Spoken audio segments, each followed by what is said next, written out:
Ladies and gentlemen, you're listening to another edition of DIY Money. DIY Money. How's the metaverse treating you these days, Daniel? I'm in the universe. Have you seen the parody of the introduction to the Facebook metaverse done by Iceland? No. The Icelandic verse. I need to see that. It's hysterical. It's just such a Is subtle... Iceland cooler than the metaverse? Yes, they have moss that you I love actually moss. can touch, but don't touch it too long or something like that, he says. It's hysterical. Check it out. Icelandic verse, I think it's what it's called. Can you go to Iceland in the metaverse? Maybe, but that's not the point. The point is they created their Icelandic verse, which is a real live place that you don't need to be in a metaverse to experience. Yeah, It's but like with going airfare, outside. it could be cheaper to go to the metaverse. Oh, boy. Iceland Here we verse go. Something. Oh, my gosh. It's You're being right. practical. It could be. It's very true, Daniel. Ugh. What else is going on? That's it? All right. Well, then let's just skip on Dive Bro in. Talk and go right into the question. We got a good question from Shane today. Shane, what do you got?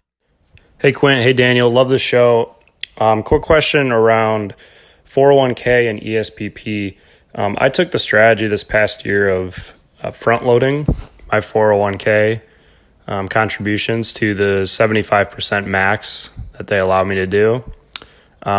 Recently found out as I was going over my finances that I'm not getting any contributions into my ESPP when I did that. The ESPP is based on my gross income, but the actual contributions are only made after 401k and other deductions. So it's essentially $0 are going into my ESPP program as I max out my 401k. My question is, how would you decide or weigh your options and perhaps lighten up on the 401k to make sure you're getting ESPP contributions, or maybe even going just up to the 401k match and then maximizing the ESPP and potentially selling as soon as those shares are available to sell? Thanks for the advice. Okay, I want to clarify a couple things just for our listeners at home or wherever they happen to be listening to this glorious podcast. ESPP, Employee Stock Purchase Program. So that's the first thing to understand. That obviously means that Shane works for a publicly traded company, or maybe not. I guess it could be private having stock, but nonetheless, and a value. There are many companies that do that, but that's not too common. So I'm going to assume he's at a publicly traded company with publicly traded stock, and there's a plan by which he can buy into that publicly traded stock at a discount through the employee stock purchase plan, and ultimately is done with after-tax dollars. 401k is pre-tax unless he's in the Roth portion, neither here nor there. Nonetheless, after-tax money goes into the employee stock purchase plan. So there must be kind of level or a cap. I'll let you speak on that, which means he's not participating in that because his income's lower or something along those lines. I don't understand that. Maybe you can touch on that. Well, he front-loaded his 401k. Right. Which means that, if I'm understanding it correctly, what I would consider front-loading is at the beginning of the year, he juiced his contribution rate up to 75% of his income so that he could get as much money into the 401k as early in the year as possible. Right. Which takes advantage of the fact that most of the time the market goes up over the long run and he's buying it early. But that only left the remaining 25% For taxes and so forth. Yeah, Social Security, Medicare, health insurance, all that. So his effective income was really small, so there actually wasn't much left over for the ESPP. I think I'm understanding that correctly. I'm not sure why. No, that makes perfect sense. That would be surprising, though, then, because he should be getting a net, a very net small check, which would leave very little left over. Yeah, I don't like that strategy at all, first of all. I don't like it. But I wasn't actually going to speak to that. Strategy. Nah, I don't like it. Because, again, that's great, and then all of a sudden the year stinks and you front-loaded and you see 30% of your 401k go down. I just like the systematic buying of every couple of weeks. Maybe there's a different strategy that I'm missing there regarding that. But mathematically, it's better. I know it's better to do that. But again, I from a psychological standpoint, it's not my favorite. Well, now, clearly, psychologically, he's pretty strong if he's putting 75% of his income away. Yes, but I don't want to speak to that. What I want to speak to is a couple of things that you mentioned regarding what to do with the stock, how much to put in, etc. Some of it is qualitative that only you are going to know and understand. So, for example, and it's okay that you didn't mention this, but we don't know where you work. We don't know what the stock is. We don't know what the company is. So you might be in a company or a stock that, it's terribly speculative, debt-laden up to, the hilt, predicated on an FDA drug approval coming down the pike in 3 years. And, if they don't get it, stock, biotech stock could plummet 50%. And I don't know. Or it could be a steady, mega cap that you're involved in, technology company. Historically, the company goes up 15%, whatever. I mean, so I think first and foremost, how much you participate in the ESPP, which we never recommend more than about 10 to 15% per individual, contributions or net worth going into a company stock. But nonetheless, that's going to be qualitative based on your long-term belief and trajectory of the company. And why do I say that as opposed to going in, taking the discount, buying the stock, and getting out? I don't like that. I don't like that from a qualitative standpoint because that's not why your employer put that in place. And I guess I'm a little nostalgic to when I think employers and companies put these benefits in place for their employees to take advantage of stock ownership, to invest in the long-term success of the company, buying into an intrinsically valued growing business that ultimately you sell, you pay the taxes on the gain and you're out with a quick hit. And that's not what stock investing, in my opinion, is for. So I think the first thing is that you have to kind of do an assessment, and it can just be a check the box. Do you believe this company is on a growth trajectory and the intrinsic value of the business is going to go up over time? And you might not know what that means, meaning the stock price, might not reflect a current intrinsic value. It might be much higher, and therefore buying it right now is not a wise decision. So maybe, get to an academic world and maybe run a quick calculation to determine, the stock trading at 70, intrinsically valued, we think this company is going to 150. This is probably an attractive buy. So that's the first thing, just kind of checking the box of long-term capital appreciation in this stock. I think that flipping the stock the minute you buy it, I just don't like it. I understand the math. I don't like it. It's not for me. Now, number two, I also don't like the strategy of front loading. In my world, I would just simply keep it simple. Max out your 401k up to the match.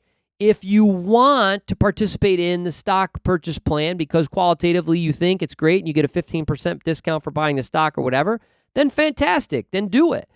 If not, then continue to max out the 401k and don't worry about the stock. Keep it simple. That is simple. What would you say, Daniel? Yeah, I would say regardless of where you're saving, ensure that you have a goal and a reason for saving there. So while the old adage is, there's a rule of thumb that took place somewhere, and I don't know if it started with Ramsey or someone else, that was pretty much like work towards maxing out your 401k. Mm-hmm. But maxing out your 401k actually doesn't fulfill everyone's goals. So what that does is it sets aside money for retirement. A lot of times you're taking a tax deduction on that now, or you're putting it in the Roth, saving up a lot for retirement. But in most cases, those funds really can't be accessed easily prior to traditional retirement ages. And not everyone's goal is to work to a traditional retirement age and so forth. So in certain circumstances like that, the ESPP might be a better option. Allows you to save, allows you to get a reduced cost basis as you're saving. And as you said, you kind of have to know the company and know whether or not that is a good investment independently of the fact that you're getting a discount. But look at each of those options that you have in your employer benefit plan and go, does this help me fulfill my goals? And to what level do I need to contribute to ensure that my goals are fulfilled?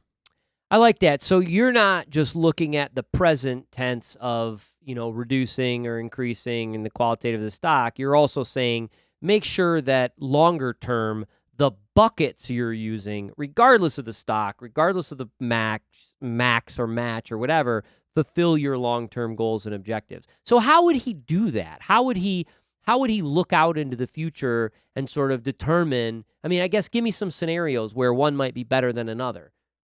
Yeah, certainly. So if you are contributing to, say, tax deferred, that's your traditional 401k, traditional IRA, et cetera, retirement vehicles, you want to do kind of a rough forecasting of where might that balance be sometime later in the future. How much will you have available for retirement? And is that excessively higher than you might actually need? That that sounds great for some people, right? Like some people are like probably thinking, yeah, I would love it if my retirement accounts were excessively high when I retired, so I can just kind of go on a spending spree and so forth. But the fact of the matter is as contrary as it sounds, a overly funded retirement account could cause equally as many problems as an underly funded, although it's a much more comfortable problem. How so? Typically through RMDs, required minimum distributions later on in life, when you don't get to choose when to take money out anymore, but you're going to be forced annually to take out a certain sum. Combine that with your Social Security and potentially any other benefits or taxable investing accounts, gains and things like that, could drive you into a higher tax bracket in retirement than you actually are currently in right now. So that's something to keep in mind. If you're looking at the Roth option, if you're maxing that out in the 401k, that's fine as long as you're countering that with the inaccessibility of that prior to retirement. So as the movement takes hold that a lot of people are hoping to retire in maybe their 50s rather than a traditional retirement age, ensuring that you have some funds available in a taxable account can be very helpful and kind of balances out your various different buckets and so forth. It just gives you options and flexibility later in life. We see that a lot where folks are so focused on the retirement accounts and their desire is to retire prior to 59 and a half. Now, there's some caveats. There's a 72T. If you have company stock, there's a variety of things you can do to access that money without the penalty, but you're still liable for the taxes. And often that can be a huge hit. So you need to make sure that you're factoring that into your long-term planning and also making sure that maybe taxable savings or investing is a wise strategy. We often get that. People go, well, I'm maxing my 401k. I'm doing a Roth. I've got my emergency fund. What else can I do? And we go, how about investing and just opening an investment account? They're like, well, what do you mean investing account? Like a non-retirement account that you buy investments in, the exact same thing that you do in a 401k or a Roth, but you just do it in your own name. It's not through the company. It's not through a Roth at, a custodian. It's through your own name at any brokerage firm you choose. And you build that up over time using the same index strategy that you desire to, use in your 401k. Great answer. Great question. You're rocking today. I'd do my best. You look good too. I don't know what it is about you today. It was off last week. Turning me on, Daniel. I'd do my best. Yeah, you're looking good. Looking suave. Be careful, man. Just need to get Logan back. Yeah, we do need Logan back. He was good. He did good, didn't he? I had somebody told me he was on Team Logan the other day. They were like, I love Logan on the podcast. Team Logan. Oh, okay. And I was like, yeah, what about Daniel and I? Blah, blah, blah. It was crickets. Because Logan's the new thing. Logan's the man. Anyways, let's wrap this up. That was a great question, Shane. Thanks so much for sending that our way. Hopefully we helped or at least provided some color. All Shane did was send us a voice memo to podcast@DIYmoney.org. That's podcast@DIYmoney.org. He sent us that. We decided to use it. Now Shane will get a $25 Amazon gift card that he can use for Christmas. Nice. Shopping. Maybe he'll buy a DIY Money book. Cool. Anyways, all right, let's wrap this sucker up. Remember, friends, the secret to wealth is pretty simple. Live on less than you make. Invest the rest. Do so very wisely in the correct buckets, retirement planning, yada, yada. But do it for a very long time. Make it a great one.